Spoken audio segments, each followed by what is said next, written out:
comme ils disent les enfants on les entend beaucoup. Ah, si j'étais président, qu'est-ce que je ferais? Ben, c'est une bonne question. Les enfants, ils sont intelligents, les enfants, les enfants sont très intelligents. Ils disent souvent la vérité. Ça veut dire quand ils veulent, ils essaient de trouver des idées et de dire si j'aurais été président, si. Parce que pour l'instant, ils sont pas matures, ils sont encore jeunes, mais ils ont des bonnes idées. Donc je m'explique, allez, je vais répondre à une question des enfants souvent les questions que les enfants ils posent. Si j'étais président, si un jour j'étais président, écoutez, j'essaierai de faire dans la mesure du possible, hein. Déjà, logiquement, en tant qu'individu, je pense que le pouvoir d'achat, j'essaierai de faire un pouvoir d'achat qui soit équitable et logique. Les gens qui travaillent, pareil, on les augmente à certains barèmes. La pauvreté à certains barèmes. On va tout faire les choses en tant qu'individu dans l'équitable, c'est-à-dire dans la logique des choses, c'est-à-dire déjà en tant qu'individu, en son âme et conscience.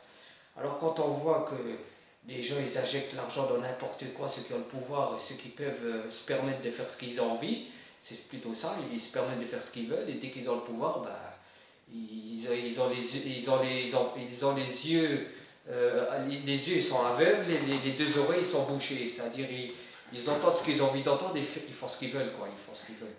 Donc c'est à partir de là que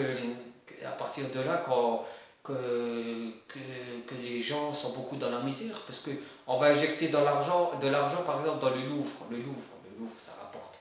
Le Louvre ça rapporte des centaines de millions d'euros, ou si c'est pas plus. Pourquoi? Pour des œuvres d'art, des gens qui sont morts, ça fait je sais pas combien de temps, de leur vivant, ça leur rapportait que dalle, et ces gens-là qui sont morts, ils ont repris leur tableau, et puis ils ont vendu des fortunes. On pourrait parler de tableaux, on pourrait parler de n'importe quoi, l'or, les diamants, etc. Bon, c'est sans fin. Donc à partir de là, il n'y a pas d'humanité, il n'y a pas de logique. Donc à partir de là, c'est malheureux à dire, mais on fait ce qu'on veut, on fait ce qu'on veut, on fait comme il nous plaît dans tous les sens du terme. C'est malheureux, mais c'est comme ça.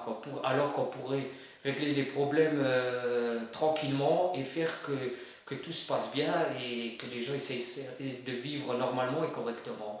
Ben, on a la mauvaise volonté et on ne veut pas, c'est tout. Donc la solution, elle est bien là. On essaie de faire croire n'importe quoi aux gens. Il y a on est surendetté, c'est trop dur de ci, c'est pas facile, il faut faire une économie. C'est tout du blablabla. Parce que quand on regarde avec tout l'argent qui gaspille ou ils injectent dans n'importe quoi, c'est malheureux, mais c'est tout des mensonges, ça, c'est tout des mensonges. La vie, c'est toujours trouver une solution et essayer de mettre au juste que vous pouvez, quoi, c'est-à-dire à la juste valeur. Mais voilà, si j'étais président, comme ils disent les enfants, j'essaierais déjà de faire les choses en mon âme et conscience, déjà, et puis je me regarderais dans une glace tous les jours pour voir si je fais les choses correctement et tout simplement. Donc il n'y a pas de mystère. Je crois que j'ai répondu aux questions des enfants. Si vous voulez d'autres questions, je referai une autre vidéo où je serai plus inspiré, etc. Allez, à bientôt.